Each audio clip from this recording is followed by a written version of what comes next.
Welcome all to the KAC and Fulbright Forum. Tonight, one of our esteemed junior researcher, Ms. Joanne Cho, will present on the social and cultural influences impacting Korea's suicide epidemic. Joanne is a Master's of Public Health from the University of Southern California. Since graduation, she has been involved with various research endeavors on projects ranging from cancer to childhood obesity. Further, she has served as a staff at both the USC Department of Preventative Medicine and the UCLA Department of Neurosurgery. Upon completion of her grant, she will return to the United States and begin medical school, hopefully utilizing much of the research and skills she has learned during her Fulbright grant period. South Korea is unlike any other country in recent history, having transformed politically and economically into one of the world's most powerful nations in a short half-century. This is exemplified by the transformation of Gangnam from slums to the ostentatious landmark of Seoul.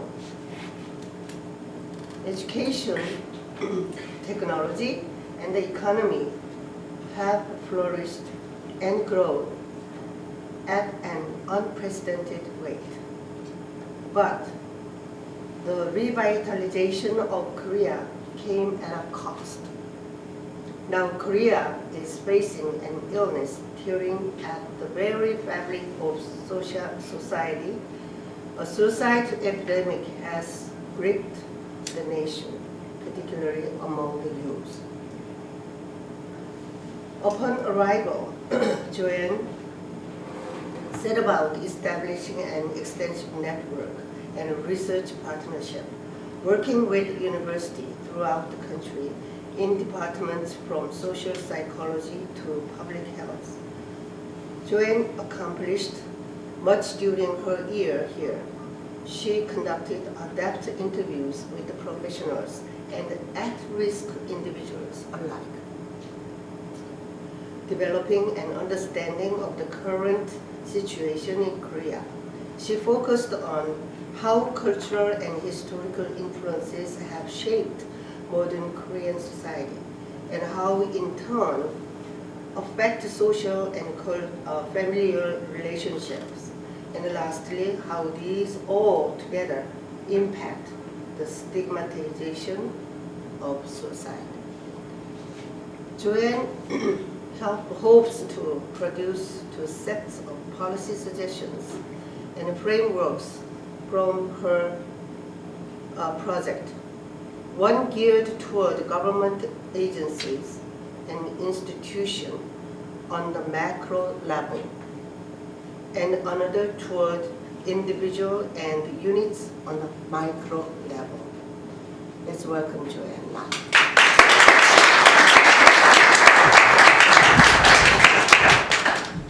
Thank you everyone for coming. When I was first asked to do this forum, I was very hesitant, as many of you probably have heard me complain.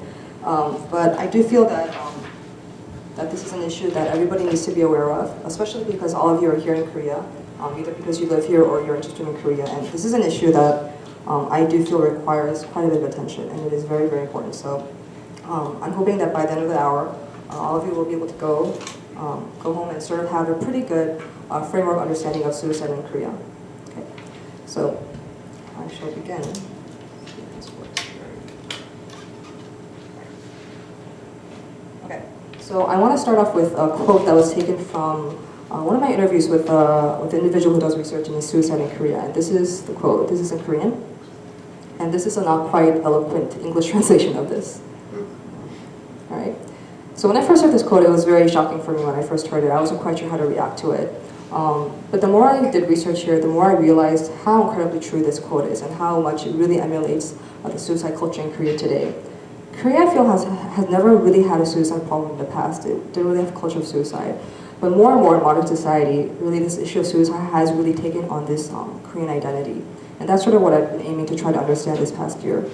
Now, one caveat that I do have to give is I've delved into a lot of social, cultural, historical issues, but I'm not a professional in any of these fields, so I might be wrong, I might be a little off in terms of how I understand things. So if that's the case, please be understanding and be patient and correct me if I'm wrong.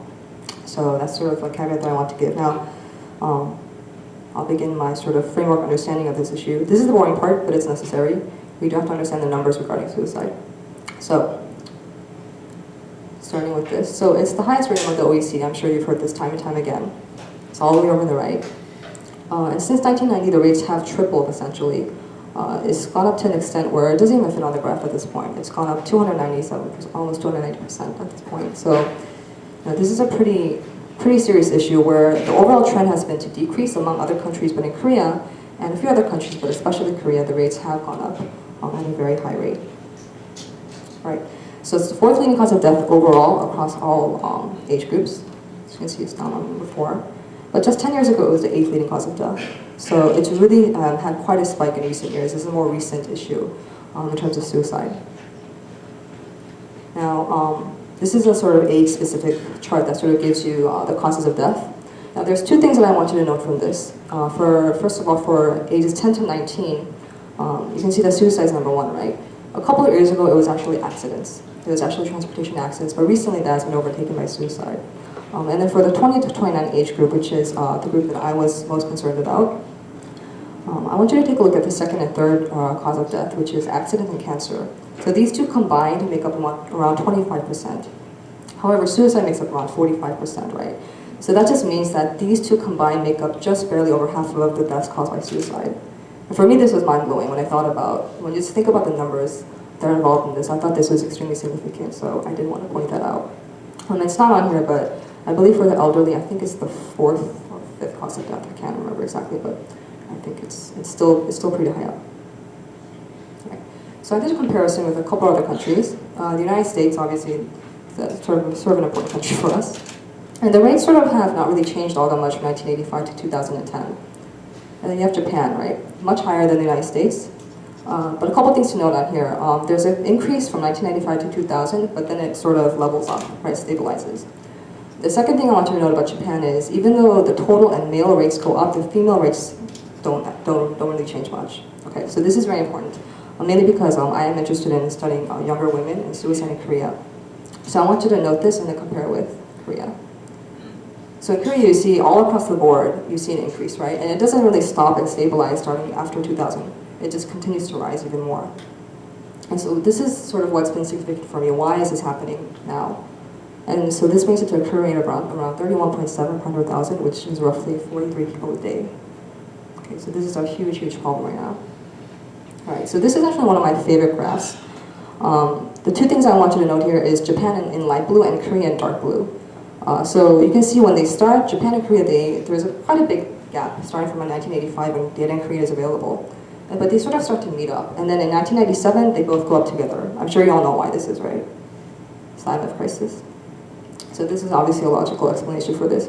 But when you look at Japan, it goes up, but it sort of stabilizes, right? But Korea, you see a dip where it seems to go down to where it was before the IMF, but it continues to rise. Even though there are fluctuations, it sort of does have a continuous trend that really doesn't seem to be going down at all. And I believe it's actually higher right now if you look at last year's data. So now this was, I didn't quite understand why this was the case, because the IMF is an obvious huge crisis that happened, right? That affected many people. But what happened in 2001 and 2002 for this to happen? The only thing I could think of that happened in Korea in 2002 is the World Cup, and I really highly doubt the World Cup contributed to suicide in Korea. So there's something else that's going on. I do have a couple of theories that why I think this is the case, but I'm not going to delve too much into it right now. Maybe if we have time later, I can talk about that. But so the obvious question at this point is, why are rates so high in Korea? Well, obviously people who are happy and people who are stressed don't really take their own lives, but Koreans in general are not the happiest people in the world. So this is a happiness index taken by Ipsos, and Koreans are all the way down there. So only 7% responded as being very happy. Now, stress level 2. Korea has the highest work hours among all the OECD countries. I think for all of you who work in Korea now, it's not hard to see how devoted Korean people are to their work, and so staying after work to get more work done is not uncommon. And this kind of comes up in the statistics as well. Okay, so stress and unhappiness. So the next link to that would obviously be depression. Right? So depression also continues to increase year by year. You can see starting from 2008, there's a 0.1 increase as you continue on. However, this is an extremely highly underestimated number, right? There's no way it is 0.7% right now. It's actually going to be much higher than this, but the problem is people don't get diagnosed. And the general trend is that women do have a larger increase than men overall. This is sort of common sense. It's not just in Korea, but any country you see depression in, women will have larger rates than men. So this chart sort of explains to you a little bit more precisely how people are getting care. So the actual number of people with depression is estimated to be around 2.5 billion. It's likely a little bit more than this, but so that's a huge number. That's a huge percent of the population. But those who receive care is less than 50% of that. Okay, and this is receiving care just once. But mental disorders and mental illnesses, they require continuous care, right? You need to always go in on a regular basis, but only 6% are actually going on a regular basis. So you can see there's really nothing that's being done to curb depression. And so this is just spiraling out of control at this point where people aren't getting the care that they need. Okay. So the next question is, why are so many Koreans choosing to end their own lives? And what I mean by this is, what is their motivation behind their deaths? Because there's plenty of people who could be unhappy or stressed, but it doesn't really automatically lead to suicide, right? So what is the motivation? What are the reasons that they give? So these are reasons behind suicidal impulse by age group. So across the board, you can see that financial troubles do take up the bulk of it, but for the younger age groups, there are other factors that actually do take up quite a bit. Now, this is a chart that I actually love and hate at the same time. I like that it gives me some kind of information, but the fact of the matter is family troubles mean absolutely nothing to me. It's just not specific enough. It just tells me this ethereal notion that there's these underlying problems, but it doesn't really specify what this is. And for me, that was very frustrating because it really makes it difficult to get to the base of what is going on. But I'm just grateful that there is any kind of information because that's pretty hard to find, especially with regards to research on suicide. So I think it's important for me to sort of explain what the main research focus that I've had these past 10 months. So I've been focusing a lot on women, generally from a younger cohort, people around more or less my age. The historical and social cultural context, okay, and media influence. So these three sort of feed off of each other, right? This is not hard to see. To understand women's issues, you need to understand the cultural and the historical context behind this, right? And media affects women pretty adversely, so this is important to understand. And the cultural context will also affect media, and women's views will also affect media. So it kind of, you have to understand one to understand the other. So this is why I felt that all three of these was very important to study. And the last two things I've been looking at is the current status of mental health care and suicide prevention research, as well as recommendations for future research. This is more of a recent project that I've been working on where my collaborators have asked me to, when I leave, to give them sort of proposals for further suicide research that they could do that I think would be feasible and practical. So that's sort of what I've been working on right now. And I'm hoping to be done by the time I leave. All right, so I think it's important to explain to you what my initial hypothesis was, to kind of show you where I started and where I ended up coming. So my initial hypothesis was this, when I wrote my initial Fulbright grant. I thought there are mental health stigmas, which led to people not accessing mental health care services, which led to suicide, right? It's very simple. It's a pretty linear relationship. What I realized was I wasn't completely wrong, but I was around 5% correct. This is only showing 5% of the problem. There's this whole chunk of information that I was missing to really understand the issue of suicide. So that was what my main goal was. So in reality, it looks a little bit more like this, where you have all these different factors that you're not really sure of, and they all sort of feed off of each other, and they're all related, and collectively it leads to suicide. So my job during this whole year was to understand what each of these blinks were, and to understand all the relationships involved. Okay. So people have asked me, why am I focused on women? For those of you who have been keeping up with suicide research in Korea, you do know that women isn't really a group that the media has been covering all that much, and research hasn't been covering women as much either. So the three groups that there has been the most focus on are the elderly, youth, and men. Okay, now I could stand here and, since I did study all these groups as well, I could stand here and tell you about all of them, but I think I'll be here till Sunday, and I think at that point a lot of you would be very angry at me. So I'm not going to do that, but I will just say that my reason for not focusing on these groups is mainly because for all of them pretty much, the issue here is that maybe the reasons behind suicide rates for these groups might be, it might be cultural in context, but the issue is that the solutions to curbing suicide is actually relatively simple for all three of these groups. Not easy, it's definitely not easy, but it is a little bit more simple. For example, for the elderly rates, it really has to do with a lot of, it has to do with financial issues, together with changing culture. But the financial issues can be taken care of with enough time and with enough resources by the government. It is something that can be done. Same with children. For youth, it's mostly an issue of school competition, right? Pressure, bullying. But also with stricter school policies, this is something that can be prevented. And for men, it's kind of like the elderly world, where it does have a lot to do with financial burdens. So these are all issues that can be dealt with. But with women, it's not quite as obvious. It's a little harder to understand. It's a lot harder to sort of see which solutions that we can sort of make. So that's sort of why I've been very interested in looking at women's issues. And it's not just that notion, but women in suicide in Korea is actually a very huge problem that hasn't been understood quite as well. And so I do want to try to explain why women in suicide in Korea is important.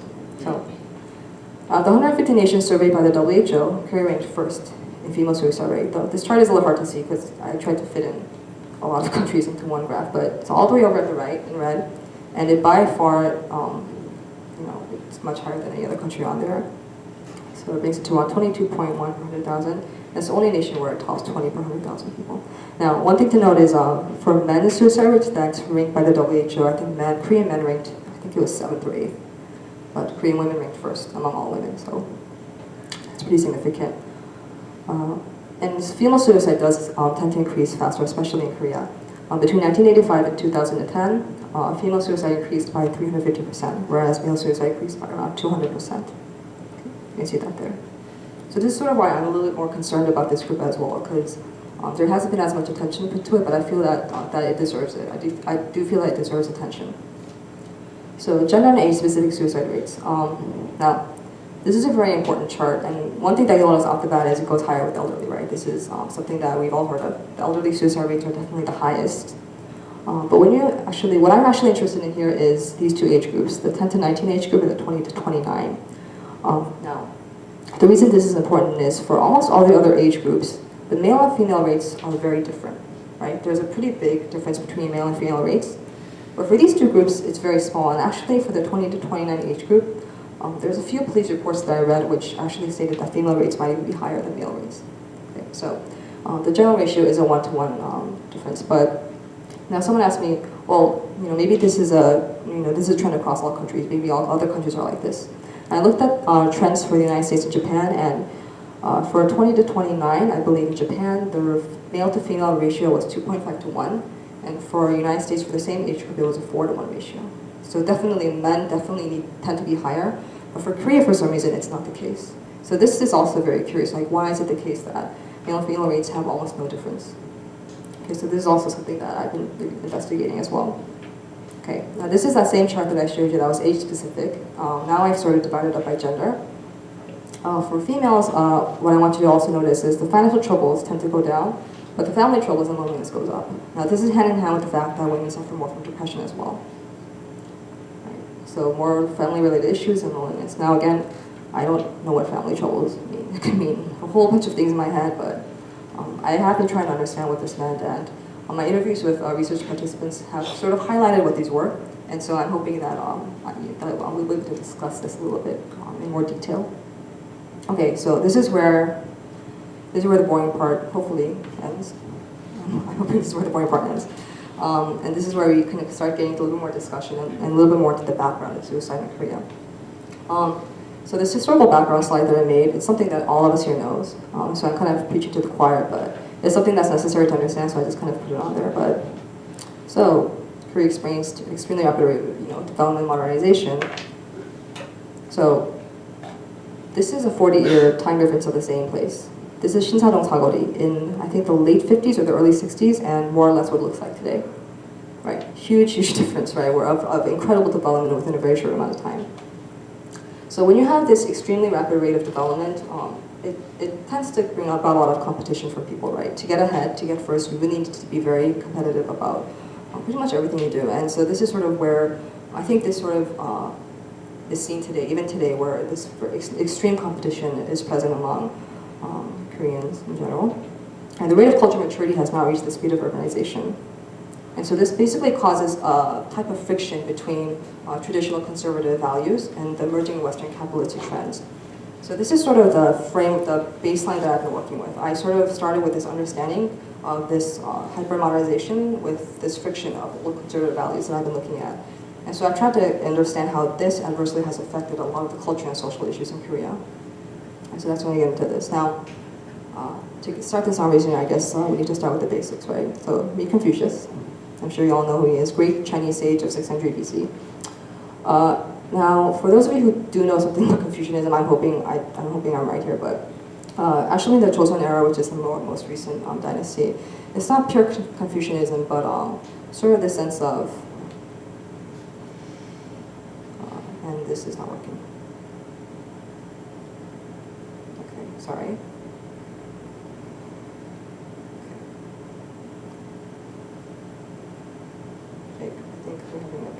So this is such a neo-Confucianism that's a little bit more significant, right, in Korea.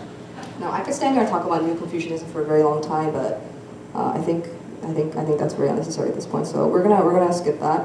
But just understand that when I am talking about Confucianism, I am talking about the sense of neo-Confucianism mixed with what has essentially sort of become this Korean identity of Confucianism. Okay, so I'm not really talking about completely pure Confucianism, but how it's kind of been how it's sort of developed and taken on this Korean identity mixed with a bit of neo-Confucianism. So I hope I make that clear. All right, so these are the aspects of Confucianism that I'm concerned about it as it pertains to my research. So social harmony comes with each individual knows his or her place in society. Okay? So human relations make up the foundation of social order, and this is the basis for the hierarchy-driven society that Korea definitely has. So I really like this cartoon because it made my life a lot easier to understand.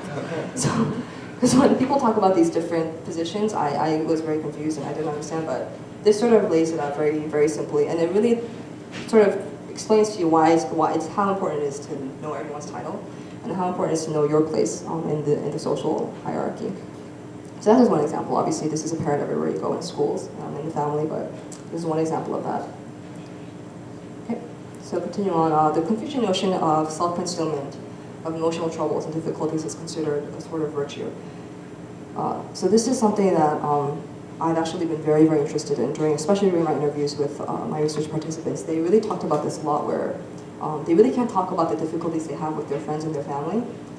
It has this sort of old notion of kind of threatens the honor of the family if you talk about it.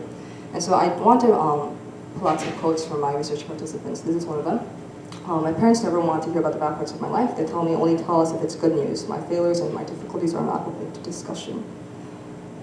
This was kind of surprising for me. I didn't quite know what to say to them at this point, but one thing I do want to mention about the quotes that I ended up using from my presentation is, even though they are quotes that I wrote down during my interviews, there are sort of notions that have come up again and again. So out of the 20-something interviews I did, I only pulled quotes where I felt had come up a repeated number of times, so I felt that it was significant enough. And I heard this more than a few times from my research participants where they can't really talk to their parents about certain things. It's only about the good things in their life that their parents really care about. And this was a bit of a shock to me, but it did come up pretty often, so I understand how common it is. And here's another one. I know at school my friend's boyfriend goes to who his parents are, how much money they make, and so on and so forth. But my friends and I don't really share our thoughts and feelings because these aren't very important. So this kind of makes it seem like you know everything about a person, but then in essence you actually know nothing. Right? You know the information, the data, you know their specs, but you don't really know much about their well-being or what they're thinking, what hardships they might have. So I felt that this sort of amplified the interpersonal relationships for young Koreans today, where they kind of can have these really real deep relationships because they're so obsessed and concerned with how they look to others. And continuing on with the social cultural discussion, Korea is among the most ethnically homogenous nations in the world. We have heard this time and time again. So it's this notion of a single race society. Right? Although Korea is becoming more and more, there's a lot more diversity in Korea. It's still pretty homogenous. And so this basically brings about this sense of we rather than me, right? Even when we're talking in Korean, in English we say my mother, my father, my country, right? But in Korean we always say 우리. So it's like it's our mother. All of a sudden, my mother has become your mother. Like our mother, our father, are our country. So even in the language, it just sort of comes up again. And so this sort of ends up tapping into the herd mentality, where in a group, you're able to accomplish more, do things that you weren't able to do as an individual, and you become pressured to follow very identical paths to success. Okay. All right. So moving on. Obviously, the hyper-competitive atmosphere that's kind of going on. And it starts very young, right? It's a pretty common place to see very young kids being geared towards this. And again, this importance of showcasing one's specs to each other. And here's some more quotes. So I can't help but be self-conscious. What I wear, what I drive, where I live. You constantly compare yourself with those around you, and you always strive to be better than them, friends, family, it doesn't matter.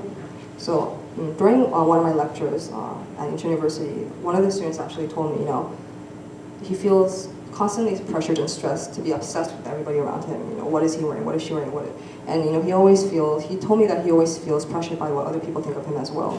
And it's just this never-ending obsession with how you look to other people.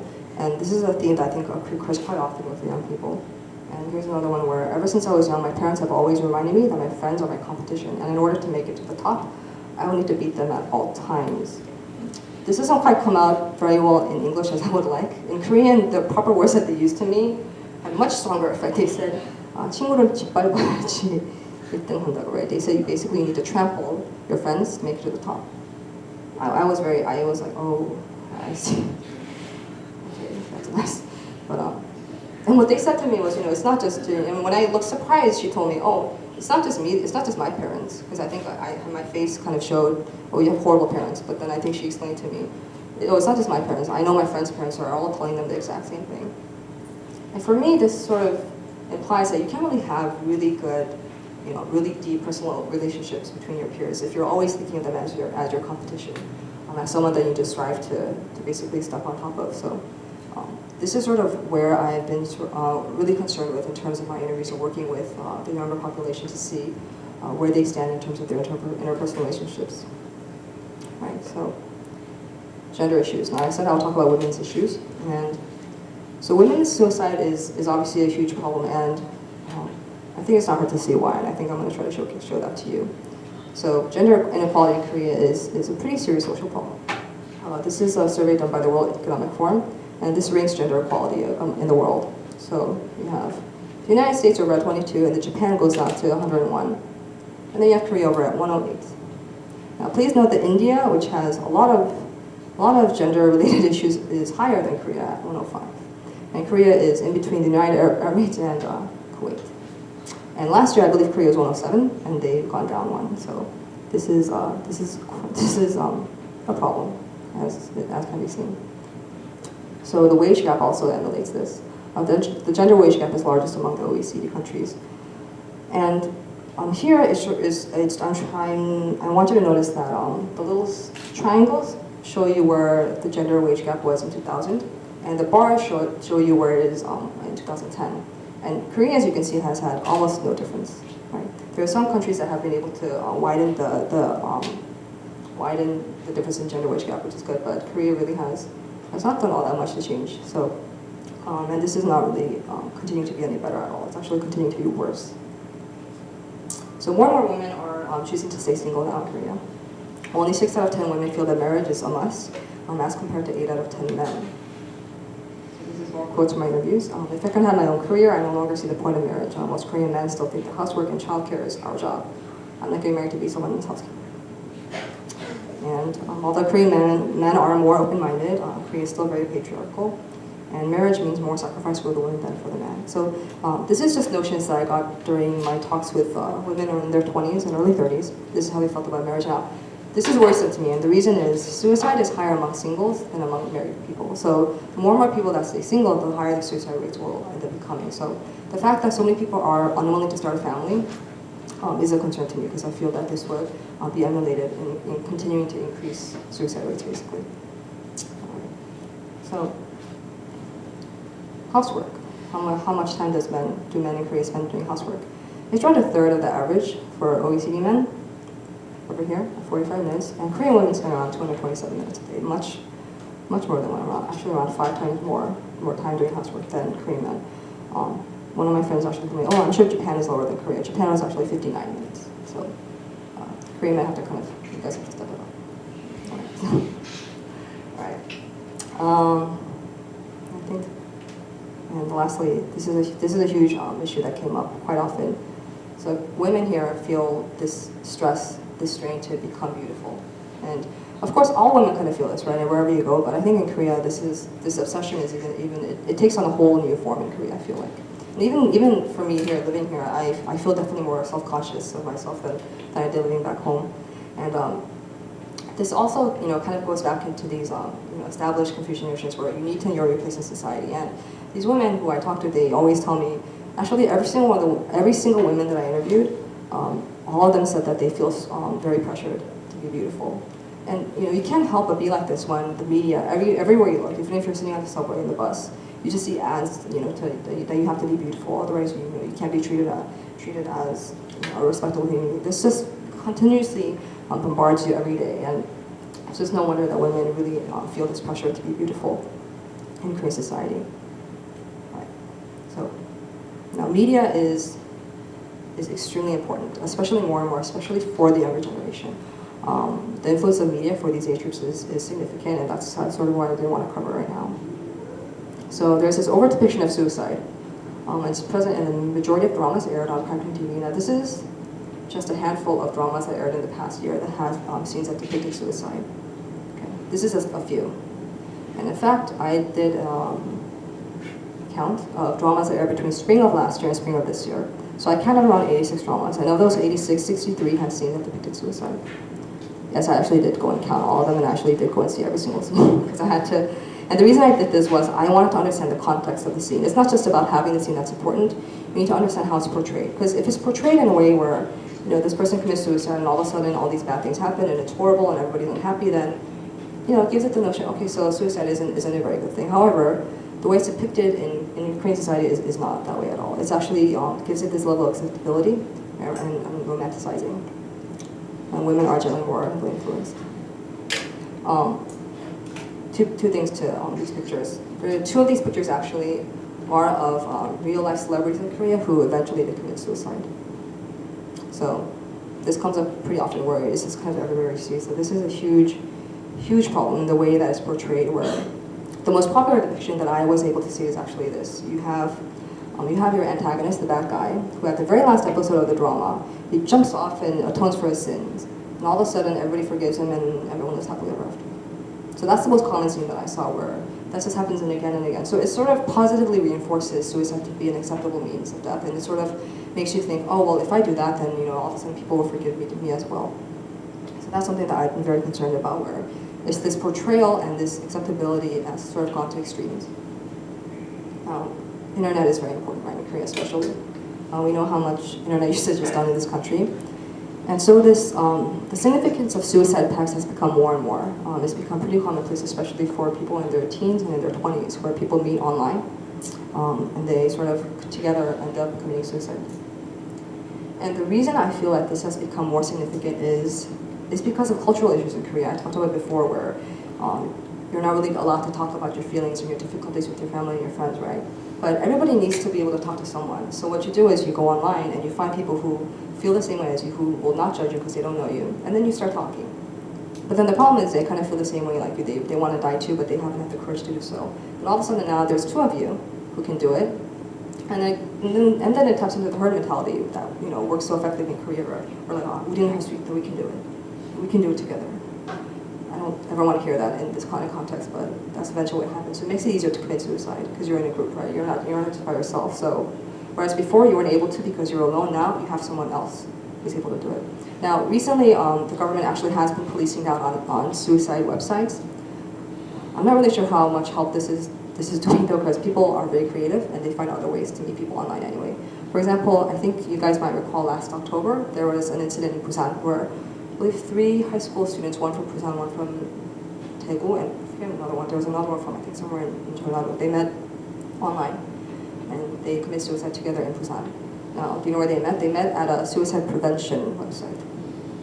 Right. So that's very ironic, right? They met on a website that's supposed to prevent them from committing suicide, but actually help them to meet and commit suicide eventually. So I'm not really sure how much help this policing is really doing in order to curb it, but at least it is something that's being done by the government. Okay, so we also have to talk about the effect of celebrity suicides, right? This is a huge issue in Korea. Now, the sort of grayed in areas are the month directly after a celebrity suicide. Okay, and so let's fill in the blanks. So first we have An Jae-won. Directly after that we have Choi Jin-shin, and from there you can see a huge spike. And we have Jang Jae-yeon. And again, very important suicide is former President Roh Moo-yeon. And then Choi Jin-young, who is Choi Jin-shin's brother, and lastly Park Yong-ah. Now, I didn't have the data for Cho Sung-min, who, as a lot of you know, committed suicide in January. But according to my professors who I spoke to, she said that the preliminary data that they looked at indicated a huge spike as well. So obviously this is something that really adversely affects people, where this notion of copycat suicides really becomes a huge problem. So, and media reporting is also very important. There's this fanatical sense of reporting by suicide in the media, especially when someone famous dies. You have this overexposure, this constant onslaught of coverage, and so you can't just help but see it on the news wherever you look. It's just always going to be there. And so this overexposure isn't really helping the situation at all. And for me, it's not just about the quantity. It's not about how many news reports there are, but it's also about the quality and the tone of the media. And the way the media sort of depicts these suicides is very, very different. So before the victim dies and after the victim dies, it's a huge difference. Before, they sort of depict it as like, oh, that this person is being investigated for so and so, but afterwards, all of a sudden, they become like this hero. And so that sort of, in a way, makes it acceptable to commit suicide. It's again like the way it's portrayed on television and dramas. So basically, it's real life drama that's being reenacted in real life in Korea. And the example I want to use is for Roh Moo-yeon's death. So this is before he died. The news reports sort of talk about, oh, he took all these briberies and look at all these bad things that he did. And then right after he commits suicide, all of a sudden they change completely and they treat him like a hero. Like, oh, this poor man, who drove him to die, oh, what can we do now? They completely change their story about him. And so for those people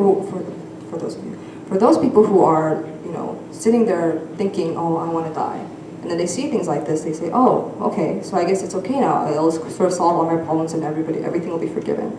It reinforces that again. It's again this positive reinforcement that suicide is acceptable when it really, really definitely is not. All right, so how we dig into research aspect of suicide.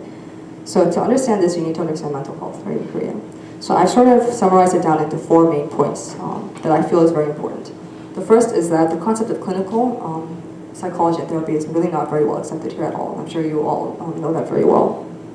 The next thing is that it's still not seen on par with other clinical illnesses and diseases. So right now the issue is when people say, oh, I think I'm depressed, or I think I want to die. The common response among family members is, oh, you need to take care of it yourself. It's your problem. You can get through it. You can chug on. You'll fight it. So it's not really seen as something that needs to be treated and paid attention to. So it sort of creates a lack of funding as well when it's not seen on par with other diseases. And there's a lack of family support during treatment. Now, the way I sort of understood this was, when you're getting treatment, you need to be able to have the support of your family around you, right? It's not just about you going by yourself. You need to have supportive family and friends. But if you don't have that, it makes treatment that much harder to receive. And lastly, misconceptions regarding suicide and suicidal behavior. So this is a picture that I took at the Cheongju Mental Health Community Center. And I'm not going to read this whole poster to you, but one point that I want to bring up in particular is the second one, which is this misconception, this notion that people who commit suicide have no prior symptoms, right before they die. This is not true at all. People who commit suicide will always exhibit some kind of hint that they are about to do something very drastic or that they're depressed and stressed. However, when you interview family members, a lot of them end up saying, oh, I never had any idea that my child was stressed out. I didn't know that. This is a very big surprise to me, when in fact, they probably were told very often that they're having a hard time, but it's this conscious decision they make to ignore it and to sort of just let it be and assume that the problem will, in a sense, solve itself. So suicide intervention and prevention. These are also points that I've sort of summarized. So there's too much reaction and not enough action going on. And what I mean by this is the bulk of research that I've read in Korea so far has sort of, they all kind of say the same thing. Oh, we have this huge suicide problem. It's because of cultural and social issues, and that needs to be fixed. that's pretty much all it says. It doesn't really go into much detail in terms of how it can be fixed. What are the more concrete reasons as to why these cultural issues exist the way they are. So I just feel that there's so much talk about that this is such a huge problem. I'm kind of sick and tired of hearing, other research papers in the media, we have a huge problem. Like, we know that. We've known this for a very long time now, but nothing much is being done to really curb it. And conservative values undermine the importance of active prevention and intervention. Now this ties in directly with, again, this notion of you don't talk about, the problems and difficulties, not just in family, but in organizations as well. One example that I guess I could give is, in the States, for example, if in our schools, in our high schools, if a student committed suicide, you can all picture what would happen right at our schools. Our teachers and our principal would herd us all into an auditorium, right? They would have us sit there and talk to us about, oh, this incident has happened, and we're all going to be here to help you, and there's counselors on site, and your parents are told, that's typically the way that we do things in the States. Now, I asked how it's done in Korea when a student at a school commits suicide. Now, it's not the same across the board. For the most part, the way it's dealt in Korea is they cover it up and they don't really talk about it. So it's sort of this, oh, we need to be hush-hush about it. Because if you talk about it, it'll actually make the situation worse. So schools and a lot of organizations are very unwilling to actually bring these issues into the air. And this issue with implementation of the programs. So the government doesn't really monitor sufficiently, and also, even though there are programs available, I'm not really sure how valid they are because they're not really tested effectively. And this actually directly has to do with research, which I will cover in just a second. Okay, so this is a new policy that's being done by the government starting this year. It's called the Comprehensive Plan for Mental Health Improvement. It's a pretty long document. I'm not going to talk too much about it, but this is a very quick summary. The first is redefine terms related to mental health. And this what this means is mental health will sort of encompass not just the way it's described right now is it makes it seem like everyone, from people who receive counseling to people with issues such as schizophrenia, are all mental health patients. Now this causes a huge stigma against it, right? You can kind of see where this is when you're lumped together into one group, when actually there's varying different factors. The second is enacting new requirements for mandatory mental health checkups. This is the most interesting part for me. And the last one is more access to mental health care. So I'm not quite sure how well this is going to work, because once again, it's this issue of, has it been fully validated? Is it really going to work? Is this something that has been proven to be effective? And I'm not quite sure, especially the second one of having mandatory mental health checkups. I'm not quite sure how well this will be mandated. I don't know. I can't imagine everybody in the country getting mandatory mental health checkups 3 times a year. I really highly doubt that's going to happen, but it's good to be positive, so I'm gonna assume that they're going to mandate it. What can you do to be hopeful? Okay, so research in Korea. This is where I have put in quite a bit of effort. So there's a lot of insufficient support from the government, funding organizations.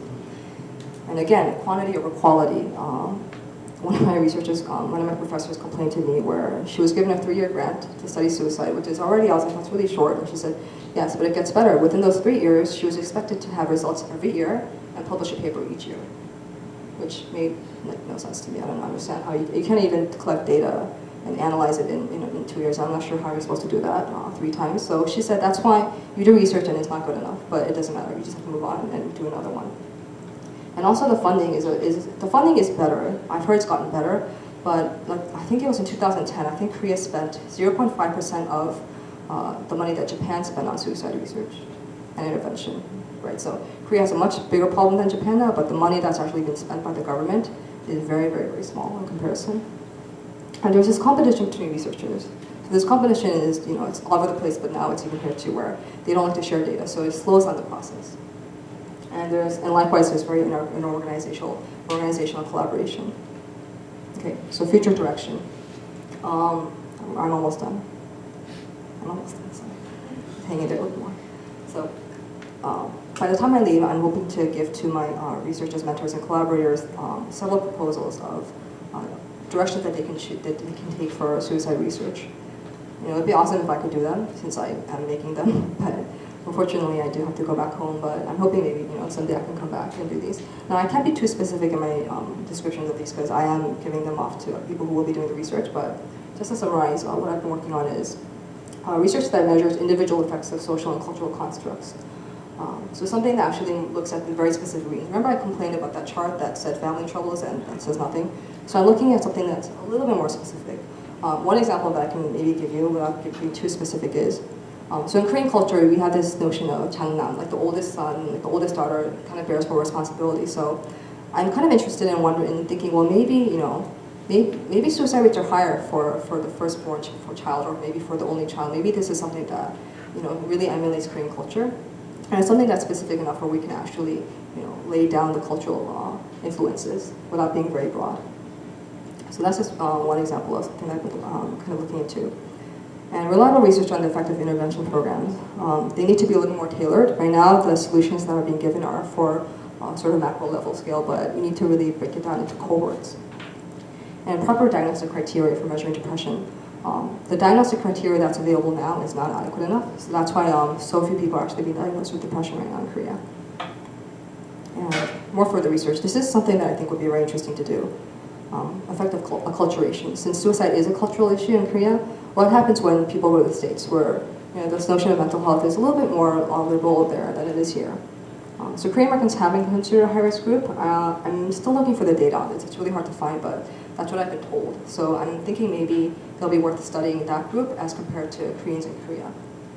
And also a study of the trends between Korea and Japan. Since there are certain cultural traits, not a lot, but there are certain cultural traits between these two countries. But the suicide trends are vastly different, especially now. Japan has really had a very strong culture of suicide, but their rates have started to decrease, whereas Korea really didn't have a starting place, but they really sort of taken off with it. And the reason I'm interested in this is because suicide rates in Japan have actually started to go down. This is very important, and Japan's rates have gone down. It's still very high. Don't but it is very high still. But comparatively speaking, it has gone down, and the Japanese government has put in an incredible amount of money and time in order to curb this, and it really has shown up in the fact that rates haven't gone up. The economy has gotten worse in Japan, but the rates of suicide have actually gone down. So I think this is worth studying and investigating to see why this might be the case. Last slide. Yay, before I lose my voice. So, greater government involvement in intervention efforts. So rather than just focusing on facilities and funding, personal and policy needs to be more firmly implemented. And what I mean by this is, right now, the way a lot of suicide research is being done, intervention is being done, is, so the government will give you a facility. Oh, I see you have a suicide problem. Here's a building, and please fix it. And then they're sort of left in the dark after that. There's no government policy that's being mandated, that's being implemented, that's being monitored.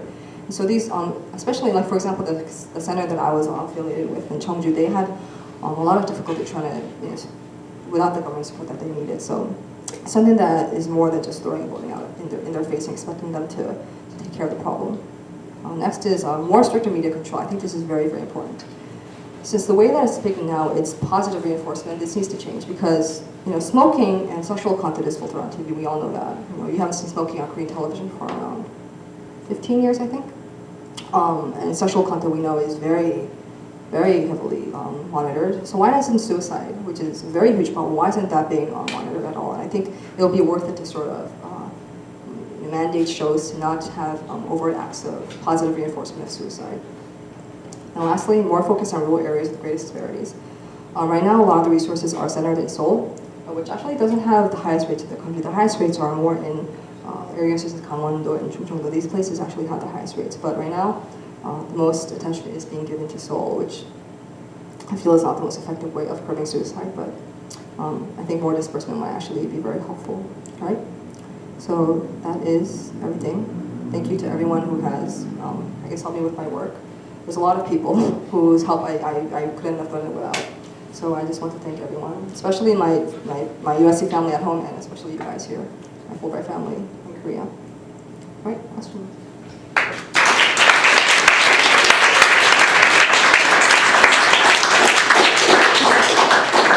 First of all, thank you for your excellent talk. This is one of the best I've ever heard. Oh, thank you. Really terrific.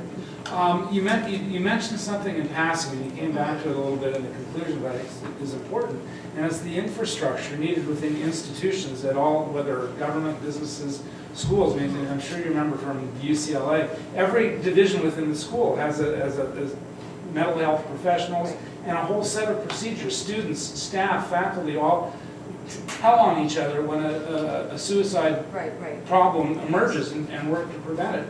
Whereas here, there's almost nothing like that. I work at the graduate school here in Seoul, and we have students who have many of the kinds of problems that you indicated, and yet we have no infrastructure whatsoever to help these students. What do you do when something like this comes up? And you mentioned Japan, the investment and the declining rate. How do we generate some investment that's going to focus on this to deal with it?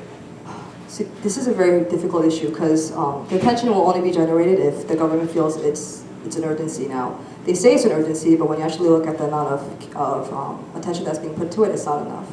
And when you mentioned, there's not this mandated thing in schools, I actually asked my students during my lectures, each of my lectures I asked them, can someone raise your hand and tell me where your, counselor on site on school is? And every single one of them asked me, oh, you mean like academic counseling? I'm like, no. I need help. I'm stressed. Where do I go to? Oh, do we have one? So they're like asking each other, and I'm like, oh, is it this person, is that person? They have no idea where it is. And so I asked the campus, and apparently they do have one, but they have no idea where it is at all. And even in high schools too, apparently the way it's done, the mental health counseling in high schools, the way it's done right now is what's the English word for it's like it's done where it's by contract. So the person changes every year, and they kind of rotate through schools. So this is not good because the idea of counseling is you establish a relationship with someone, right, who you're comfortable with. But if they're changing every half a semester, like how are you supposed to do that? So the way it's done right now is not very well done at all, and the government also is not really.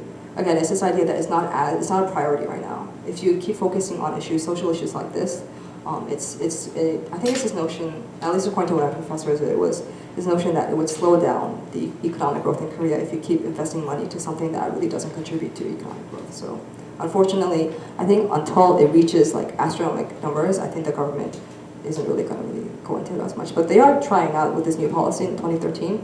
They definitely are trying because they're definitely recognizing that it's becoming more and more of a problem. I just don't think it's quite enough. It has to be a little bit more.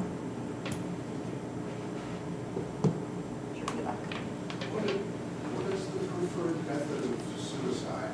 Preferred method of suicide, okay. It depends on which region you're looking at. If you're looking at the more countryside regions, it's a lot of pesticide use. Recently, the most popular method, I feel like I'm selling some kind of spoon. The preferred method nowadays is I think hanging. I think suffocation. So the majority of people I think are hanging themselves in like their apartments. I think the other one would be jumping. There's a lot of jumpers. It's a horrible word to say.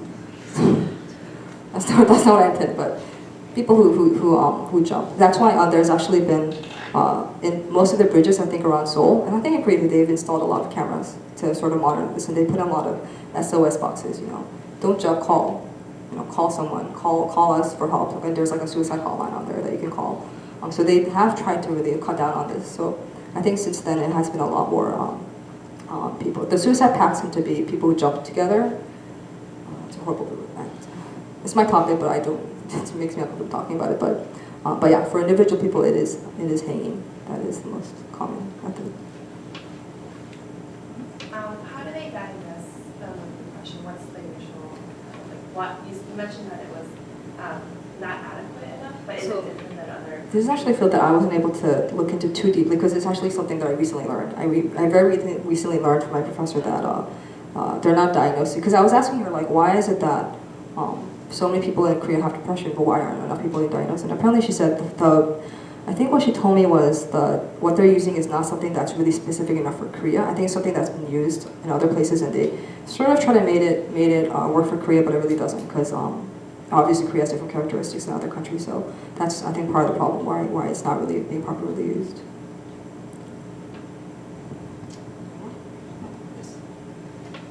I sort of have an observation. That's okay. Sure. You asked the question related to why young women. And it seems to me, because watching this as an outsider, you've already figured it out. Right.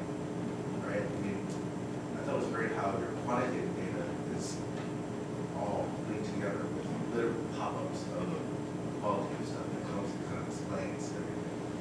Right? To me, I thought and read about this quite a bit. So to me, it seems like taking the next radical step and just outright saying South Korea has created a caustic environment for women. And there it is. I mean, it kind of answers all the questions. Why is it increasing in South Korea, which doesn't have a history of suicide culture, and when a country that does, seppuku, we have a word for it, kind of elevated to this level in popular culture, but still, it's way down there. I mean, here, I think it's kind of like you have these, on the fault lines of sliding social norms and roles, women sort of are the points at which that catches, right? The social discipline we see of women in the media, or the witch hunts by mostly men, Right. they're like dog shit girl, and pretty much every woman who comes up as a target from society, or everyone who comes up as a woman, right? It's kind of like the big elephant thing.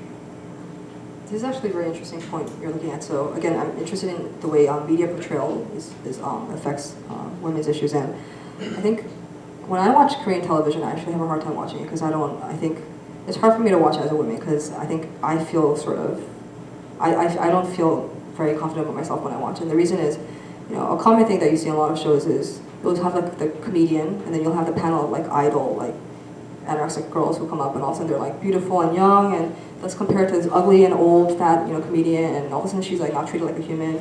And so when you see something like that, I don't feel good about myself because as a woman I feel very, I don't know, I just feel that kind of portrayal makes people who are watching this, who like, Korean women in general, when they watch that, they see, oh, so if I'm old and, overweight and ugly, then I guess I'm not going to be treated as human. So it's this sort of negative portrayal of women, I think, that affects people overall. And again, it's like you said, it's this caustic environment for women. That doesn't seem obvious at first, but it's so ingrained that I think that's what's sad about it. It's not obvious enough. I wish in some ways that it was more obvious. That this negative environment for women was more obvious, but it's not. It's just sort of underlying. But when you start looking at the facts, it's incredible. But Or the culture could. right. I don't think the society at this point can out now just admit that because it's Exactly, required right. a lot. I mean, the declining birth rates, marriage rates, pretty much women are saying. Exactly. It's showing up. I don't have any social benefit to this. Right? Why would I Exactly. become a housekeeper? Right. Right? Right. Okay, first, what's your finding that Koreans are most likely to say you don't understand or you don't know what's going on in Korea? So what's the finding that you've had so far that Koreans would say you're wrong?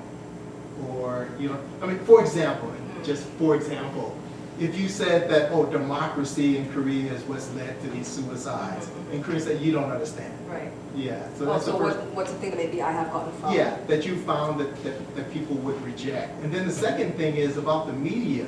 It just seems that there's no group that thinks the media accurately portrays them. I mean, there's no whatever racial group or nationality. Right. So what effect do you think it would really have that wording is put on what the media can show? Very difficult question. I'm trying to see if I can understand this fully. Okay, so for example, when doctors talk about problems with people, they never mention you eat too many vegetables.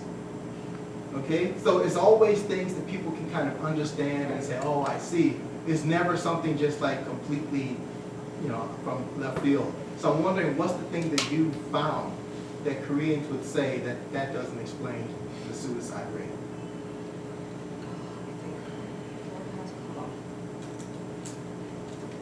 I'm trying to think back to everything.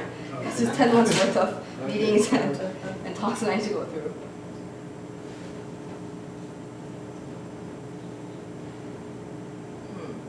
Actually, I can't think of something off the bat that they sort of rejected that I've sort of introduced. I think interesting for the most part, a lot of them were very accepting of what I said, which I thought was, I thought that would be very different. I thought they would be like, what are you talking about? You don't know any better. But interestingly enough, I think when I actually brought up the points, they said it gave them a sort of understanding realization. Oh, I didn't know that. I think for the guys, when I lectured in lectures, okay, so I think this might answer your question. So during my lectures, when I talked about women gender issues in Korea, my male students would always tell me, oh, but this can't be helped because of the military requirement in Korea. That's why it's a male focus. Korea has to be male focused, and that's a side effect that can't be helped. Women do have to sort of put up with it because they don't have to go to the army. So that's sort of what has actually been coming up a lot. A lot of lecturers, they say, well, it has to be a male focused society because of the required military draft. So maybe that might be something that has come up, but other than that, I think for the most part, I think it hasn't been too much of an issue for me, like being rejected in terms of like what I've been able to learn. But I think that is one area where a lot of people have sort of disagreed in the sense that you can't help it when you have a military that's a very strong military presence. I'm not quite sure if I answered your question. Yeah, sure. I mean, it's your research. Yeah, That's what I'm wondering. I just couldn't think back in terms of if I've been rejected. I don't think I swear I should. I had to have been. I mean, I'm talking about stuff that isn't really most uncontroversial, obviously, but I think for the most part it's been okay. I think for them, for my interview participants and for my students too, it was more eye-opening for them because they're sort of so enwrapped in their own culture and society that they don't see things from a third-person perspective. So I think when I actually pulled out and showed it to them, okay, you're always in it, but come out and see it from our view. They sort of understood a little bit more, and so that's why I think they're like, oh, I didn't realize it was this way, but now that I look at it this way, it's they can understand that it's very true. So surprisingly, they were a little bit more accepting than I had assumed they would be. So all of a sudden we got a lot of In 2002, you said there was a couple reasons that you felt were driving the yes, suicide, and I'd really like to hear your part of So again, this is theorizing that I did with my mentor, so don't quote me because I don't want to get in trouble. But so this is sort of what we kind of talked, because I asked about this when I was working, and I said, why is it the case? Because I asked him, what happened? Because I don't live here, so I don't know. So I was like, in 2001, 2002, what happened? Was there something in Korea? And they said, no, there wasn't. There was a World Cup. And I'm like, okay, that's not answering my question. But moving on, and what we decided was it might be this all of a sudden technology, the internet, was started to get really become in high use all of a sudden around that era. As I think it really kind of took off, and so it was at that point it became easier to find resources and to find this sort of connection of people that are like you. So I think that's when the internet packs started actually first coming up, and I think because you have more information at that point, it makes it easier to kind of connect these acts. So I definitely think media and technology actually has a lot to do with that as well, and. So that's sort of the starting point of what I'm kind of thinking. So I think it's that blend of the technology, and also I think it's timing-wise too. I think around that is when the cultural changes with the conservative values really start clashing. And the reason I say that is, it's when the baby boomers also started to become elderly. That's also another part. So for the younger people, it's technology. For the older people, now that's around when they really started to age. And all of a sudden they're not working anymore, they're retired. But because they lived in the old traditional conservative value where they give everything they have to their children, now they're left with nothing, right? Korea actually has the I think highest percentage of elderly poverty, I think, among the developed countries. I believe South Korea does have the highest rate of elderly poverty, and so I think that's also part of it too, where it's right around then when the elderly poverty rate really took off because they were starting to age and were out of work at that point. So I think it's a mixture of several different things, but that's sort of what I have been theorizing. Chris. I wanted to follow on the earlier point about whether Korea has a culture of suicide or not. First, I want to say I agree with you that it doesn't, but I'd like to know maybe just one or two examples of who you're comparing it to. What is a society that has had a culture of suicide, and how do you define it? The second thing is, having said that for at least the entire society there was anything like that, there was one particular group in Chosun that did have what might be called cultural suicide. That would be upper class women. Yes, who become widows, right? Yes. So they are praised, openly praised, not even the sort of tragic kind of praise that the media gives now, but openly build money to women who commit suicide. So I actually, as a Chosun historian, don't really see a connection there, but there may be some people who do, or maybe you do. So could you just speak to that? Actually, it's very interesting that you did mention that because. I want you to correct me if I'm wrong, but I think it's not just the widows, but I think younger Korean women in Chosun, they carried around, I think, that silver knife. It's called an unjangdo, I believe. And if this is what I was told. I'm not a historian, so I'm not sure about this, but I know that there's a lot of uses for it. But one use that I heard from someone was that when you're about to be raped, you're supposed to use it to like kill yourself, I guess. That's supposed to be one of the, I'm not sure if this is correct, but it is, right? But so that's sort of what I have heard. So people have said Korea doesn't have a culture, but I think, again, because it's women, I don't think it's highlighted as much. It's not as obvious because it had to do with women before in the past. And also, you mentioned a country that had a culture of suicide. Japan is the easiest example, where Japan has always had a very high culture of suicide in the past. So I think when you do that comparison, it definitely is. Korea didn't really have that before. It did, but not as overtly and as obviously as Japan did, I think. So hopefully that's what it answers. Jake, one more? Guys, can you do like rock, paper, scissors? We're supposed to pick. Okay, yeah. I guess one more question then. I think Yeah. You're the honor. To continue with what Michael had said about the caustic environment for women, I know this is in everyone's mind with the picture you'd shown about surgery, but you had mentioned that perhaps one step would be to kind of coax the media into tampering down their glorification of suicide. To what extent, I mean, I don't know when the plastic surgery Yuheng really started to take off, but I could see it happening somewhere around the early 2000s, maybe before then. Right. Do you think that among the girls that you've interviewed, how heavy of a weight is the prospect of having to surgically place their confidence into the hands of someone else? It doesn't matter how well they do at school. If they don't fit that V line, it's really hard for them to get a job, so I see, in some of the take-ups in the other countries to which they vertically aspire to reach. So I would assume, I would just postulate that this incessant reminding that you're inadequate, be it on bus, 광고, or be it in 지하철, or if it's on the internet, which you said profligated, all of these ads that are shining at me every time I look at a Korean newspaper that I'm not pretty enough. Might this not be a damn huge factor in why so many girls are dissatisfied with themselves right now and potentially contribute to, like, I would expect the relationship to be directly linear with that. Because for those who can't afford it, or those who achieved it and then found out it didn't give them the satisfaction they wanted, what about suggesting that in terms of the media? That'd be right. See, again, this is why women's suicide is so important, because there's so many ways that you can do research, and there's so many ways that it's easy to do research because it's not hard to find data, but it's just not done enough. And that's why I found it to be very frustrating, because something like that, again, I think you're right there. I think there would be a very linear relationship, but we don't know because there's no studies being done that at least that I could find. So I think if that were available, that would be very interesting to see. But the way they've gotten like alcohol ads on all outdoors now, and the way they don't show smoking, I think. You know, the Miss Korea pageants, that whole thing going around, them all looking the same. Like, perhaps they should start putting that out there, that this anchor or that this model person has been modified, and try to dampen down. If it's not obvious, I mean it because it's so pervasive here. And like when I look at girls in high school, like having to worry about college entrance exams, but the next thing they're worrying about is when they're going to get the samkapul put in. It's really kind of tragic that after that whole battle with college entrance exam, you don't have to go to the exterior and start worrying about how you can modify that. There's one comment that's slightly unrelated to this I want to make during women's issues that I think is important to understand. Sorry, this is kind of unrelated, but I just popped up and I'm going to forget. During my students, when I talked to them, they said that during their job interviews, almost every single one of them got this question: oh, so do you have a boyfriend?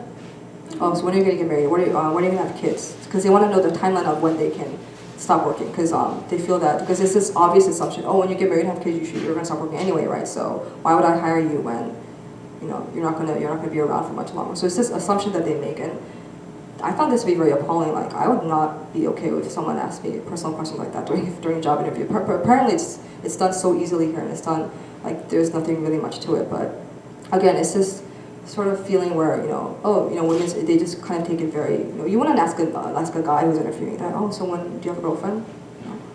Are you going to do, how much housework are you going to do when you get married? They're not going to ask you that. But they're asking these questions to women who are trying to get jobs, and for me that was also pretty mind-blowing that they blatantly assume these things about women in Korea. So I think it's just a negative environment for them. Done. I'll be around, so come and talk to me.